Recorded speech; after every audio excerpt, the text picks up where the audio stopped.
नमस्कार विद्यार्थी भाइ बहिनीहरू, सदा चाहिँ आज पनि हामी कक्षा 6 अङ्कगणित अन्तर्गत पाठ 2 मा रहेको पूर्ण संख्याको बारेमा छलफल गर्नेछौँ। विद्यार्थी भाइ बहिनीहरू, पूर्ण संख्या अन्तर्गत आज हामी महत्तम समापरिवर्तक अर्थात् मस, जसलाई हामी एचसीएफ भन्छौँ, एचसीएफको बारेमा छलफल गर्न गइरहेका छौँ।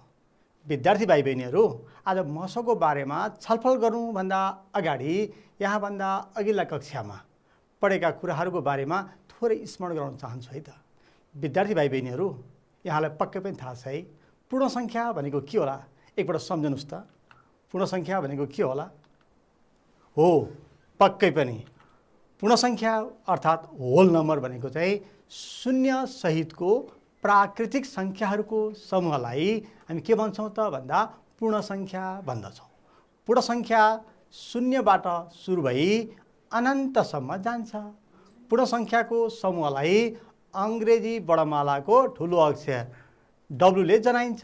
त्यसैले W = कर्ली ब्राकेटभित्र अथवा मजुला कोष्ठभित्र 0, 1, 2, 3, 4 यसरी अनन्तसम्म गएको समूहलाई नै हामी के भन्छौँ त भन्दा पूर्ण संख्याको समूह भन्दछौँ।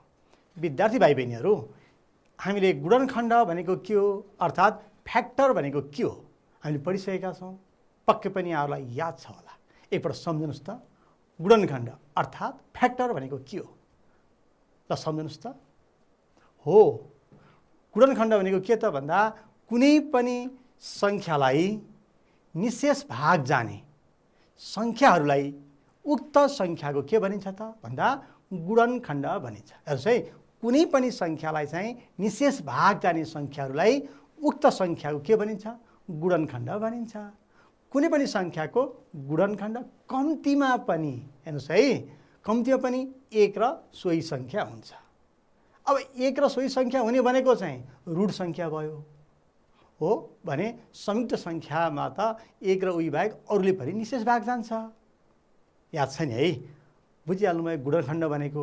अब त्यस्तै विद्यार्थी भाइ बहिनीहरू सुन्नुहोस् त, ऋण खण्डीकरण अर्थात् प्राइम फ्याक्टराइजेसन, ऋण खण्डीकरण भनेको के होला? एकपल्ट सम्झनुस् त। हो, पक्कै पनि यहाँ बुझिसक्नुभयो होला। ऋण खण्डीकरण, पहिला ऋण संख्या भनेको त बुझिसक्नु नि है। अब ऋण खण्डीकरण भनेको चाहिँ कुनै पनि संयुक्त संख्यालाई ऋण संख्याहरूको मात्र गुणनफलका रूपमा व्यक्त गर्नुलाई हामी के भन्छौँ त? उक्त संख्याको ऋण खण्डीकरण गर्नु भनिन्छ। सुन्नुहोस् है, कुनै पनि संयुक्त संख्या भन्ने बित्तिकै 1 र त्यो बाहेक अरूले पनि निशेष भाग जाने संख्याहरूको समूहलाई हामी संयुक्त संख्याहरूको समूह भन्दछौँ। त्यो बाहेक 1 र सोही संख्याले मात्र पूर्ण निशेष भाग जाने संख्याहरूको समूहलाई हामीले के भन्छौँ? ऋण संख्या भन्छौँ। हो, त्यस्ता ऋण संख्याहरू मात्रै संयुक्त संख्यालाई ऋण संख्याहरूको मात्र गुणनफलका रूपमा व्यक्त गरिन्छ भने उक्त संख्या के भयो त भन्दा संख्याको ऋण खण्डीकरण गर्नु भनिन्छ। अब विद्यार्थी भाइ बहिनीहरू, यहाँसम्म त हामीले अघिल्ला कक्षाहरूमा पढ्दै आएका थियौँ। एउटा प्रश्न हेर्नुहोस् है त, हेर्नुहोस् त ध्यान दिएर, यहाँ के भनिएको छ? 4 वटा सुन्तला र 10 वटा आँप। राम्रोसँग बुझ्नुहोस् है, 4 वटा सुन्तला हो, त्यहाँ देख्न सक्नुहुन्छ 1, 2, 3, 4 वटा सुन्तला र 10 वटा आँप बढीमा कतिजनालाई बराबर हुने गरी बाँड्न सकिएला? एकपटक सम्झनुस् त। पहिला प्रश्न राम्रोसँग बुझ्नुहोस्। हेर्नुहोस् है, 4 वटा सुन्तला छ अनि 10 वटा आँप छ। मानौ यहाँको कक्षा कोठामा हुनसक्छ, घरमा हुनसक्छ। अब के गर्नु पर्यो? 4 वटा सुन्तला र 10 वटा आँप चाहिँ बढीमा धेरैभन्दा धेरैजना, बढीमा कतिजनालाई बाँड्ने? कसरी बाँड्ने त? बराबर हुने गरी बाँड्नु पर्यो। कतिवटा बाँड्न सकिन्छ होला? कतिजनालाई, बढीमा कतिजनालाई बराबर हुने गरी बाँड्न सकिन्छ होला? सुन्तला 4 वटा छ, आँप 10 वटा छ। एकपटक सोचौँ त, हामीले बाँड्नु पर्यो भने कसरी बाँड्छौँ? हो, पहिला हामी के गर्न सक्छौँ? यहाँ 4 वटा सुन्तला छ, एक वटा पनि बाँड्न सकिन्छ। एक वटा बाँड्यौँ भने 4 जनालाई हामीले बाँड्न सक्छौँ। हेर है त, 4वटा के छ सुन्तला, 4वटा सुन्तलाहरू छ। अब यो सुन्तला चाहिँ कतिजनालाई बाँड्न सकिने भयो? 4जनालाई एक-एकवटा दियो भने 4जनालाई बाँड्न सकिने भयो। अनि अर्को तरिकाबाट पनि सक्छौँ कि? हेर्नुहोस् त, अब यदि 2-2वटा बाँड्यो भने नि पक्कै पनि कतिजनालाई हुने भयो? 4वटा सुन्तला 2-2वटा बाँड्यो भने हो 2जनालाई, 2-2वटा बाँड्यो भने 2जनालाई हुने भयो। अब विद्यार्थी भाइ बहिनीहरू हेर्नुहोस् त, अब यो सबै एउटालाई दियो भने 4वटा सुन्तला एकैजनालाई पनि दिन सकिँदो रहेछ। हेर्नुहोस् त, यो 4वटा सुन्तला कसरी बाँड्न सकिँदो रहेछ? 4जनालाई पनि दिन सकिँदो रहेछ एक-एकवटा गरेर। त्यस्तै 2-2वटा गरेर 2जनालाई पनि बाँड्न सकिँदो रहेछ। त्यस्तै एक-एकवटा गरेर यो 4वटै एकैजनालाई पनि दिन सकिँदो रहेछ। हेर्नुहोस् है, 4जनालाई दिन सकिने भयो एक-एकवटा, सबैलाई बराबर भयो। अनि 2-2वटा दियो भने पनि के भयो त? 2जनालाई बराबर भयो। अनि अब सबै दियो भने एकैजनालाई भयो। यसरी 4वटा सुन्तला 4जनालाई पनि दिन सक्ने भयो बराबर हुने गरी, 2जनालाई पनि दिन सक्ने भयो 2-2टा बराबर हुने गरी, एकैजनालाई पनि दिन सक्ने भयो 4वटै। बुझ्नुभएको छ नि है? त्यस्तै हेर्नुहोस् त, यहाँ आँप छ। कतिवटा आँप छ? 10वटा आँप छ। यो 10वटा आँप पनि अब के गर्नु पर्यो त भन्दाखेरि बराबर हुने गरी बाँड्नु पर्यो। कतिवटा छ अब हेर्नुहोस् है, यहाँ बुझ्नुहोस्। अब 10वटा के छ? आँप, 10वटा आँप। अब 10वटा आँप छ, यहाँ हेर्न सक्नुहुन्छ। अब यो 10वटा आँप पनि हामी के गर्न सक्छौँ? पहिला एक-एकवटा गरेर कतिजनालाई बाँड्न नि सक्छौँ? हेर्नुहोस् त, 10जनालाई यसरी बाँड्न पनि सक्छौँ। एक-एकवटा गरेर बाँड्यौँ भने हेर्नुहोस् त, कतिजनालाई बाँड्न सकिँदो रहेछ त? 10जनालाई पनि बाँड्न सकिन्छ बराबर रूपमा। यहाँ हेर्नुहोस् है, बराबर रूपमा। अनि अब यसलाई अर्को कति तरिकाले बाँड्न सकिन्छ? 2-2वटा बाँड्न सकिन्छ सकिँदैन? यसो हेर्नुहोस् त, 2-2वटा बाँड्यो भने कतिजनालाई पुग्छ होला? हेर्नुहोस् त, हो 1, 2, 3, 4, 5जनालाई पुग्दो रहेछ। 2-2वटा बाँड्यो भने कतिजनालाई पुग्दो रहेछ त? 5जनालाई पुग्दो रहेछ। अब फेरि अब यहाँ के 3-3वटा बाँड्न मिल्छ कि मिल्दैन होला? यसो अनुमान लगाउनुहोस् त। यहाँ 3-3वटा बाँड्यो भने 1, 2, 3, 1, 2, 3, 3 एउटा बाँकी रह्यो। बराबर हुने गरी बाँड्दा त भएन, एउटा रह्यो बाँकी। एकजनाले त एउटा मात्रै पाउने भयो, भएन। अब त्यसो भएदेखि अब 4-4वटा बाँड्यो भने के हुन्छ? यसो हेर्नुहोस् त, एक 4वटा बाँड्यौँ, फेरि अर्को 4वटा बाँड्यो भने 2टा रहन्छ, बराबर त बाँड्न सकिएन। अब कतिवटा सकिन्छ होला? 5-5वटा बाँड्यो भने हेर्नु त एकपटक, 5वटा एकजनालाई, 5वटा एकजना, भनेपछि 2जनालाई बाँड्यो भने 5-5वटा बाँड्न सकिँदो रहेछ। हेर्नुहोस् त, 2जनालाई बाँड्यो भने चाहिँ 5-5वटा बराबर भागमा, 2जनालाई बाँड्यो भने 5-5वटा बराबर भागमा बाँड्न सकिँदो रहेछ। अब त्यस्तै हेर्नुहोस् त, अब यदि सबै एकजनालाई पनि दिन सकिन्छ दियो भने यो 1 पनि भयो। यहाँ हेर्नुहोस् त विद्यार्थी भाइ बहिनीहरू, बुझ्नुभएको छ नि है? 4वटा सुन्तला 4जनालाई पनि दिन सकिने भयो एक-एकवटा। अब 3-3टा त दिन सकिएन, 3टा दियो भने एउटा रहन्छ, बराबर हुने कुरा भएन। 2जनालाई दियो भने 2-2टा हुने भयो, एकजनालाई दियो भने 4वटै हुने भयो। यसरी 4जना 2जना एकजनालाई बराबर हुने गरी बाँड्न सकिँदो रहेछ। 10वटा आँप 10जनालाई बाँड्न सकिँदो रहेछ एक-एकवटा अथवा बराबर दियो भने। त्यस्तै 5जनालाई बाँड्यो भने 2-2वटा दिन सकिँदो रहेछ। 2जनालाई बाँड्यो भने 5-5वटा दिन सकिँदो रहेछ। एकैजना दियो भने 10वटा आँप बाँड्न सकिँदो रहेछ। बुझ्नुभएको छ नि है? अब हेर्नुहोस् त, अब त्यसो भए यो 4वटा सुन्तला र 10वटा आँप यहाँ के गर्नुपर्छ? बढीमा कतिजनालाई बराबर हुने गरी बाँड्न सकिन्छ। हेर्नुहोस् त, अब यहाँ 4जनालाई दियो भने एक-एकवटा, 5जनालाई यहाँ 10जना दियो भने एक-एकवटा। हेर्नुहोस्, 10जनालाई दियो भने एक-एकवटा छ। अब 4जनालाई दियो भने एक-एकवटा छ। अब बढीमा एक-एकवटा मात्रै बाँड्ने भयो। अब बढीमा के छ? हेर्नुहोस् त, 2जनालाई दियो भने के हुन्छ? यहाँ 4जना, यहाँ 10जना भयो। बढीमा बराबर सङ्ख्या कतिजनालाई यहाँ भनेको छ नि? हेर्नुहोस् त, कतिजनालाई बराबर हुने गरी बाँड्ने। अब 2जनालाई बाँड्यो भने कतिजनालाई कतिवटा हुने भयो? हेर्नुहोस् त, 2-2टा हुने भयो। यहाँ पनि 2जनालाई बाँड्यो भने के हुने भयो? 5-5वटा हुने भयो। अब फेरि यहाँ अब दुईजनालाई बाँड्यो भने दुईटा, यहाँ दुईजनालाई त्यही दुईजनालाई बाँड्यो भने 5-5वटा बराबर हुने भयो। हेर्नुहोस् त, अब एक-एकजनालाई बाँड्यो भने 4वटा, यहाँ कति भयो 10वटा हुने भयो। एकभन्दा त 2 बढी भयो, 2जना। अब 5जनालाई यो बाँड्न सकिन्छ, यो सकिँदैन। यहाँ 10जनालाई बाँड्न सकिन्छ, यो सकिँदैन। त्यसले गर्दाखेरि 2जनालाई हामीले के गर्न सक्दो रहेछौँ त भन्दा यो 2जनालाई बराबर 2-2टा बाँड्न सकिन्छ, 10वटा पनि 2जनालाई बराबर बाँड्न सकिँदो रहेछ। पक्कै पनि बुझ्नुभयो होला है। अब यसलाई हामी हेर्नुहोस् त यसरी 1 2 4 अथवा 4 2 1 एउटै हो। हामी कर्ली ब्राकेटभित्र अगाडि पछाडि लिन सक्छौँ। यसरी एकजनालाई दियो भने 4वटै, 2जनालाई दियो भने 2टा, 4जनालाई दियो भने 4जनालाई दियो भने 1-1वटा, यसरी बाँड्न सक्छौँ। अब हेर्नुहोस् त बढीमा कतिजनालाई बराबर हुने गरी बाँड्न सकिँदो रहेछ त? कतिजनालाई बराबर भनेको अब पक्कै पनि थाहा पाइसक्नुभयो होला है। अब 4वटा सुन्तला र 10वटा आँप बढीमा 2जनालाई बराबर हुने गरी बाँड्न सकिन्छ। 2जनालाई, 3जनालाई त मिलेन। हेर्नुहोस् त बराबर हुने गरी 5जना त यहाँ छैन, 4 यहाँ छैन भनेपछि बढीमा कति त 2जनालाई बराबर हुने गरी 2जनालाई बाँड्नु पर्यो भने सुन्तला 2-2वटा, आँप 5-5वटा बाँड्न सकिँदो रहेछ। विद्यार्थी भाइ बहिनीहरू हेर्नुहोस् त एकपटक यो 4 र यो 4 2 1 को सम्बन्ध के होला? यसो हेर्नुहोस् त, हामीले अघिल्लो कक्षामा पनि पढ्दै आएका छौँ नि है, याद छ। 4 र यो 4 छ, 4 2 1 को सम्बन्ध के छ? यो 4लाई यो 4 2 1 ले निशेष भाग जान्छ पक्कै पनि। त्यसो भए त हामी यसको यो त फ्याक्टर हो पनि भन्न सक्छौँ, गुणनखण्ड हो पनि भन्न सक्छौँ।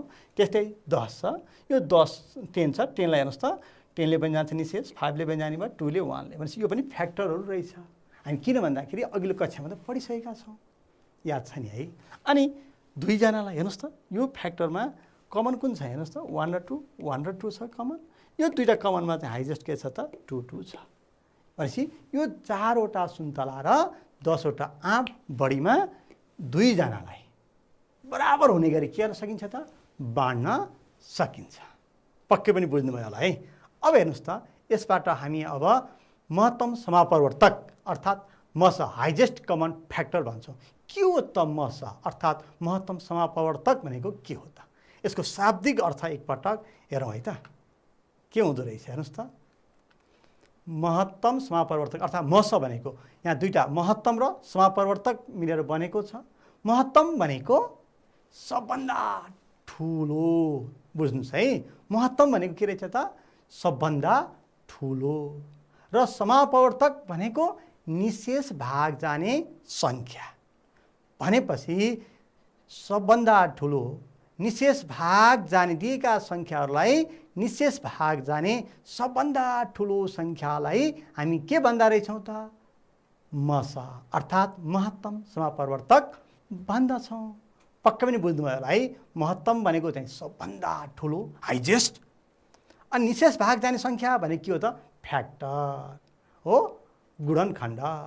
भनेपछि निशेष भाग जाने भनेको गुणनखण्ड, सबभन्दा ठुलो गुणनखण्ड नै के रहेछ त मस रहेछ भनेर हामी भन्न सक्छौँ। हेर्नुहोस् त यसबाट हामी मस अर्थात् महत्तम समापवर्तक एचसिएफ भनेको के रहेछ त भने दिएका सङ्ख्याका साझा गुणनखण्डहरूमध्ये निशेष भाग जाने भनेको गुणनखण्डहरू, त्यो मध्ये सबभन्दा ठुलो साझा गुणनखण्डलाई ती सङ्ख्याका के भनिन्छ त महत्तम समापवर्तक अर्थात् हाइजेस्ट कमन फ्याक्टर भनिन्छ।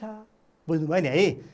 सबभन्दा यहाँ के रहेछ दिएका सङ्ख्याका साझा गुणनखण्डहरूमध्ये सबभन्दा ठुलो साझा गुणनखण्डलाई ती सङ्ख्याको के भन्दो रहेछ त एचसिएफ अथवा हाइजेस्ट कमन फ्याक्टर भनिन्छ। अर्थात् दिएका सङ्ख्यालाई निशेष भाग जाने भनेको गुणनखण्ड त हो नि। गुणनखण्ड भने के हो त निशेष भाग जाने सङ्ख्या हो। त्यसैले यहाँ लेखेको छ, यसलाई अर्को तरिका लेख्दा दिएका सङ्ख्यालाई निशेष भाग जाने सबभन्दा ठुलो सङ्ख्या भनेको के रहेछ त भन्दा ती सङ्ख्याको मस अर्थात् महत्तम समापवर्तक हाइजेस्ट कमन फ्याक्टर। हाइजेस्ट सबभन्दा ठुलो, कमन भनेको साझा, फ्याक्टर भनेको के हो त भन्दा निशेष भाग जाने सङ्ख्याहरू गुणनखण्डहरू भयो। यसरी एसएफ भनेको के रहेछ त भन्दा दिएका सङ्ख्यालाई निशेष भाग जाने सबभन्दा ठुलो सङ्ख्या ती सङ्ख्याहरू के रहेछ त मस रहेछ। हामी यसरी बुझ्न सक्छौँ। विद्यार्थी भाइ बहिनीहरू हेर्नुहोस् त अब यहाँ पनि त के छ भन्दा यो दुईटालाई हेर्नुहोस् त कमन के छ 1 र 2, 1 र 2 कमन छ फ्याक्टर। ठुलो कुन छ 2 छ भनेपछि यही सबभन्दा ठुलो साझा गुणनखण्डलाई नै के भन्छ मस भनिँदो रहेछ। विद्यार्थी भाइ बहिनीहरू हेर्नुहोस् त हामीले के भन्यौँ भन्दा सबभन्दा पहिला पूर्ण सङ्ख्या भनेको के हो, अनि फ्याक्टर गुणनखण्ड भनेको के हो, त्यस्तै ऋण खण्डीकरण भनेको के हो भनेर हामीले छलफल गरिसकेका छौँ, जुन अघिल्लो कक्षाहरूमा पनि पढ्दै आएका थियौँ, याद छ है। अनि त्यसपछि हामीले के गर्यौँ भन्दा मस भनेको के हो त भनेर परिभाषित पनि गरेका थियौँ। मस भनेको के रहेछ त दिएका सङ्ख्याका साझा गुणनखण्डहरू मध्ये सबैभन्दा ठुलो साझा गुणनखण्डलाई ती सङ्ख्याका महत्तम समापवर्तक अर्थात् हाइएस्ट कमन फ्याक्टर, जसलाई सर्टकटमा हामी के भन्छौँ मस अथवा एसएफ भन्दछौँ। अर्थात् दिएका सङ्ख्यालाई निशेष भाग जाने सबैभन्दा ठुलो सङ्ख्या के रहेछ त भन्दा ती सङ्ख्याहरूको मस रहेछ। अब हामीले यसलाई परिभाषित त गऱ्यौँ। अब महत्तम समापवर्तकको शाब्दिक अर्थ पनि हामी छलफल गरेका थियौँ। यही महत्तम भनेको के रहेछ सबभन्दा ठुलो, समापवर्तक भनेको चाहिँ निशेष भाग जाने सङ्ख्या अथवा गुणनखण्डहरू रहेछ। यसरी हामीले मसलाई परिभाषित गरेका थियौँ। विद्यार्थी भाइ बहिनीहरू यसपछि हेर्नुहोस् त एउटा प्रश्न, सङ्ख्याहरू 4 र 10 लाई गुणनखण्डहरूको समूह बनाएर मस निकाल्नुहोस् भनिएको छ। पहिला प्रश्नलाई राम्रोसँग बुझौँ है। हेर्नुहोस् त सङ्ख्याहरू के दिएको छ 4 र 10, यसलाई के गर्नु पर्यो का गुणनखण्डहरूको समूह। गुणनखण्ड भनेको के त यहाँ 4 र 10 को गुणनखण्ड भनेको 4 र 10 लाई निशेष भाग जाने सङ्ख्याहरूको समूहलाई उक्त सङ्ख्या के भन्छौँ त गुणनखण्डहरूको समूह भन्दछौँ। हो यो त बुझिहाल्नु भयो। बनाएर मस निकाल्नुहोस्। अब मस भनेको के हो त साझा गुणनखण्डहरू जुन छ सबभन्दा ठुलो साझा गुणनखण्डलाई के भन्छौँ मस भन्दछौँ। याद छ नि है। त्यसो भए पहिला के गर्नु पर्यो त 4 र 10 को गुणनखण्डहरू निकाल्नु पर्यो, अनि त्यसपछि त्यसको साझा गुणनखण्ड निकाल्नु पर्यो। हो अब साझा गुणनखण्डहरू निकालिसकेपछि सबैभन्दा ठुलो साझा गुणनखण्ड कुन हुन्छ त्यही नै के हुन्छ त 4 र 10 को मस हुन्छ। हो अघिल्लो स्लाइडमा पनि हामी छलफल गरेका थियौँ नि, एकपल्ट हेर्नुहोस् है त। म थोरै यहाँ जोड्न खोज्छु। 4 वटा सुन्तला थियो, यहाँ 10 वटा आँप थियो। हो अब यसका अघि पनि भनेका थियौँ यो के हो, यसका गुणनखण्डहरू हुन् पनि भन्न सक्छौँ। गुणनखण्ड भन्ने बित्तिकै फ्याक्टर भन्ने बित्तिकै निशेष भाग जाने सङ्ख्याहरू अथवा बाँड्दाखेरि बराबर हुने गरी बाँडिन्छ, त्यसलाई हामी गुणनखण्ड भन्छौँ। त्यस्तै 10 को यी गुणनखण्ड भयो। अब यसको साझा गुणनखण्ड के छ 1 र 2 भयो। यसबाट पनि हामीले गर्न सक्छौँ। अब हेर्नुहोस् है त, यसैलाई सबभन्दा पहिला हामी के गर्छौँ 4 का गुणनखण्डहरू के हुन्छ भन्दा 4 लाई निशेष भाग जाने सङ्ख्याहरू के भयो 1 2 4 भयो।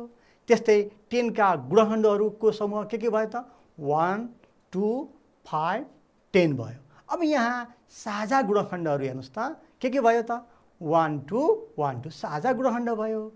सबैभन्दा ठुलो साझा खण्ड गुणनखण्ड कुन हेर्नुहोस् त 2 भयो। 1 र 2 मा 2 भयो। त्यसैले हामी भन्न सक्छौँ नि 4 र 10 को मस साझा सबभन्दा ठुलो साझा गुणनखण्ड कुन रहेछ त 2 रहेछ। मस 2 हुन्छ। पक्कै पनि बुझ्नुभयो होला है। अब त्यस्तै विद्यार्थी भाइ बहिनीहरू हेर्नुहोस् त अर्को प्रश्न, यहाँ सङ्ख्याहरू 18 र 24 लाई गुणनखण्डहरूको समूह बनाएर मस निकाल्नु पर्नेछ। बुझिसक्नु होला है। अब हामीले के गर्नु पर्यो त हेर्नुहोस् है, पहिला 18 र 24 लाई यी दुईटाको गुणनखण्डहरूको समूह बनाउनु पर्यो। गुणनखण्ड भन्ने बित्तिकै निशेष भाग जाने सङ्ख्याहरूको समूह हो। 18 लाई निशेष भाग जाने सङ्ख्याहरू के भयो 1 2 3 6 9 18 यहाँलाई थाहा छँदैछ। त्यस्तै अब हेर्नुहोस् त अब हामी के गर्छौँ, अब यसको लागि 18 का गुणखण्डहरूको समूह लेख्यौँ। अब 24 का गुणखण्डहरूको समूह हेरौँ त के हुने भयो त 1 2 हेर्नुहोस् 24 लाई 1 ले पनि डिभाइड जान्छ हो निशेष भाग जाने यो 2 ले पनि 3 ले 4 6 8 12 24। अब के गर्नु पर्यो त गुणखण्डहरूको समूह त बनायौँ। अब समूह बनाएर मस निकाल्नु छ। मस भनेको के हो साझा गुणखण्डहरू सबभन्दा ठुलो साझा गुणनखण्डलाई नै हामी के भन्छौँ त भन्दा मस भन्छौँ। भनेपछि पहिला के निकाल्नु पर्यो यो दुईटा 18 का गुणखण्डहरूको समूह जुन छ 18 को र 24 को गुणनखण्डहरूको समूह जुन छ यहाँ साझा के छ हेर्नुहोस् त कमन 1 2 3 6 9 छैन 18 पनि छैन। भनेपछि के रहेछ त 1 2 3 6 रहेछ साझा गुणखण्डहरू। अब भन्नुहोस् मस भनेको सबैभन्दा ठुलो साझा गुणनखण्ड। अब 1 2 3 6 साझा गुणखण्डहरू छ यसमा सबभन्दा ठुलो कुन हो भनिसक्नु भयो है 6। सबैभन्दा ठुलो साझा गुणखण्ड कुन रहेछ त 6 रहेछ। त्यसो भए हामी मस कति रहेछ त 18 र 24 को मस 6 हुन्छ भनेर हामी भन्न सक्छौँ। अब यस्तै अर्को एउटा प्रश्न हेरौँ त विद्यार्थी भाइ बहिनीहरू सङ्ख्याहरू 36 र 48 लाई गुणनखण्डहरूको समूह बनाएर मस निकाल्नु। यहाँले बुझिसक्नु भयो होला म धेरै भन्नु पर्दैन होला। पहिला यहाँले के गर्नु छ 36 र 48 का गुणनखण्डहरूको समूह बनाउँछौँ हामीले हो। त्यसपछि साझा गुणनखण्ड निकाल्छौँ। त्यसपछि सबैभन्दा ठुलो साझा गुणनखण्ड जुन छ त्यसैलाई हामी के भन्छौँ यस्य अर्थात् मस महत्तम समापवर्तक भन्छौँ। हेर्नुहोस् त यो त बुझिसक्नु भयो होला हो 36 का गुणनखण्डहरूको समूह 36 लाई निशेष भाग जाने नम्बर के भयो त 1 2 3 4 6 9 12 18 36। 48 लाई 1 ले जान्छ निशेष भाग 2 ले 3 ले 4 6 8 12 16 24 48। अब साझा गुणनखण्ड के भयो 1 2 3 4 6 र 12 छ। अब सबैभन्दा ठुलो साझा गुणनखण्ड हेर्नुहोस् त यहाँ 12 छ। त्यसैले हामी भन्न सक्छौँ नि अब 36 र 48 को मस कति हुन्छ 12 हुन्छ हो। पक्कै पनि बुझ्नु भयो होला विद्यार्थी भाइ बहिनीहरू। अब यो त भयो मस कुनै पनि दुईटा सङ्ख्याको मस गुणनखण्ड समूह बनाएर मस कसरी निकालिन्छ भन्ने बारेमा छलफल गऱ्यौँ। अब मस निकाल्ने तरिका अरू पनि छ यहाँलाई पक्कै पनि याद छ। अब के गर्छौँ रुड खण्डीकरण विधिबाट यहाँलाई याद छ नि है रुड खण्डीकरण भन्ने बित्तिकै कुनै पनि सङ्ख्यालाई हो संयुक्त सङ्ख्यालाई रुड सङ्ख्याहरूले मात्रै गुणनखण्डको रूपमा व्यक्त गरिन्छ भने त्यस्तालाई हामी के भन्छौँ रुड खण्डीकरण भनिन्छ। अब त्यो तरिकाबाट हामी रुड खण्डीकरण विधिबाट पनि मस निकाल्न सक्छौँ। अब एकपल्ट हेरौँ है त हेर्नुहोस् त 42 र 56 को रुड खण्डीकरण विधिबाट मस निकाल्नुहोस् भन्यो मैले भनिहालेँ। हेर्नुहोस् त 42 र 56 को रुड खण्डीकरण विधि। रुड खण्डीकरण भन्ने बित्तिकै रुड सङ्ख्याहरू यो दुईटाको गुणनफल के हुनु पर्यो रुड सङ्ख्याको रूपमा व्यक्त गर्नु पर्यो। अनि आएका जुन छ कमन आएका रुड सङ्ख्याहरूको गुणनफल नै के हुन्छ त यो दुईटा सङ्ख्याको मस हुन्छ। यसको समाधानतर्फ जाउँ है त। अब सबभन्दा पहिला के गर्नु पर्यो त रुड खण्डीकरण विधिबाट भनेपछि 42 र 56 को रुड खण्डीकरण पत्ता लगाऊँ। हामीले अघिल्लो कक्षाहरूमा पढिसकेका छौँ। हेर्नुहोस् त 42 को र 56 लाई हामीले निकालौँ। 40 लाई 2 ले जान्छ 2 ले 21 3 ले जान्छ 7। हेर्नुहोस् त 2 3 7 के भयो त यो प्राइम नम्बरहरू भए रुड सङ्ख्याहरू भए। अब 42 भनेको 2 टाइम्स 3 टाइम्स 4 भयो यो रुड खण्डीकरण भयो। त्यस्तै 56 को पनि हेर्न सक्नुहुनेछ 2 ले जान्छ 28 2 ले गयो भने हेर्नुहोस् त 14 2 ले गयो भने 7 ल हेर्नुहोस् त यो पनि के भयो त रुड सङ्ख्याहरू भयो। अब यसबाट हामी भन्न सक्छौँ हेर्नुहोस् त 42 भनेको 2 टाइम्स 3 टाइम्स 7 2 गुणा 3 गुणा 7 यसरी पनि लेख्न सक्छौँ। त्यस्तै 56 भनेको 2 multiply by 2 multiply by 2 multiply by 7 यो चाहिँ रुड खण्डीकरण विधिबाटै लेख्यौँ। अब पहिला हामी के गर्छौँ त भन्दा साझा गुणनखण्डहरू हेर्नुहोस् त यो दुईटाको साझा गुणनखण्ड निकालौँ। के छ एउटा 2 यहाँ देख्न सक्नुहुन्छ अनि अर्को यहाँ 3 छ यहाँ छैन 7 छ 2 र 7 हेर्नुहोस् त साझा गुणनखण्डहरू 2 र 7 भयो। यो दुईटाको गुणनफल नै के हुन्छ त भन्दाखेरि मस हुन्छ। एचसिएफ हुन्छ। कति भयो त एचसिएफ भनेको 14 भयो। बुझ्नुभयो नि है। अघि हामीले के गर्यौँ भन्दाखेरि हामीले चाहिँ गुणनखण्ड विधिबाट गऱ्यौँ, अहिले रूढ खण्डीकरण विधिबाट गरिरहेका छौँ। हेर्नुहोस् त अब फेरि 12, 15 र 21 का रूढ खण्डीकरण विधिबाट मस निकाल्नु पर्नेछ। हेर्नुहोस् त 12, 15 र 21 का पहिला के गर्नु पर्यो त भन्दा अब हामीले के गर्छौँ भन्दा यो 12, 15 र 21 को रूढ खण्डीकरण गर्छौँ। 12 लाई 2 ले डिभाइड गर्दा 2 6 जा 2 3 जा यसरी हामी लेख्न सक्छौँ। त्यस्तै अब 15 को पनि गरौँ। 3 ले 3 5 जा 15 भयो, सकिहाल्यो, सबै प्राइम नम्बर भयो। 21 लाई 3 7 जा 21। अब यही 12, 15 र 21 लाई हामीले यसरी राख्यो भने हेर्नुहोस् त रूढ खण्डीकरण 12 भनेको 2 टाइम्स 2 टाइम्स 3 भयो हो। 15 भनेको 3 मल्टिप्लाई बाई 5 यसरी लेख्न सक्छौँ। 21 भनेको 3 र 7 को मल्टिप्लाई भयो। अब यसको साझा गुणनखण्ड के छ हेर्नुहोस् त, तिनटैको साझा हेर्नुहोस् है। साझा यहाँ 2 छ, यहाँ छैन, 2 छैन, यहाँ 3 छ, यहाँ पनि 3 छ, यहाँ पनि 3 छ। साझा गुणनखण्ड के भयो? 3 भयो। तसर्थ साझा गुणनखण्ड के भयो त भन्दा मस भयो। मस बराबर 3 हुन्छ। बुझ्नुभयो नि। अर्को एउटा हेरौँ त विद्यार्थी भाइ बहिनीहरू, 48 र 84 लाई निशेष भाग लाग्ने सबैभन्दा ठुलो सङ्ख्या पत्ता लगाउनुहोस्। पहिला प्रश्न राम्रोसँग बुझ्नुहोस् है त। 48 र 84 लाई चाहिँ निशेष भाग लाग्ने भनेको यसका के हो त, निशेष भाग जाने सङ्ख्याको समूहलाई के हुन्छ? फ्याक्टर भन्छौँ। सबभन्दा ठुलो फ्याक्टर नै के हुन्छ त अब मस हो। भनेपछि हामीलाई के सोधेको रहेछ त, यो दुईटाको मस सोधेको रहेछ भनेर हामीले बुझ्नु पर्यो पहिला प्रश्न। हेर्नुहोस् है, निशेष भाग जाने सबभन्दा ठुलो सङ्ख्यालाई के भन्छौँ त, दिएका सङ्ख्याहरूलाई निशेष भाग जाने सबभन्दा ठुलो सङ्ख्यालाई मस भन्छौँ। भनेपछि अब मस निकाल्ने दुईवटा विधि पढिसकेका छौँ। यहाँले जुन कुनै विधिबाट पनि गर्न सक्नुहुनेछ। अब हामीलाई अब रूढ खण्डीकरण विधिबाट गऱ्यौँ भने हेर्नुहोस् त 48 को यसको रूढ खण्डीकरण गऱ्यो भने कति कति हुन्छ? 2 ले 24, 12, 2 6 जा 2 3 जा। अब 84 लाई पनि गर्न सक्छौँ। 2 इभन नम्बर छ, 2 ले गइहाल्यो, 2 ले कतिबाट गयो? 42, फेरि लास्टमा इभन छ, 2 ले गइहाल्यो, कति आयो?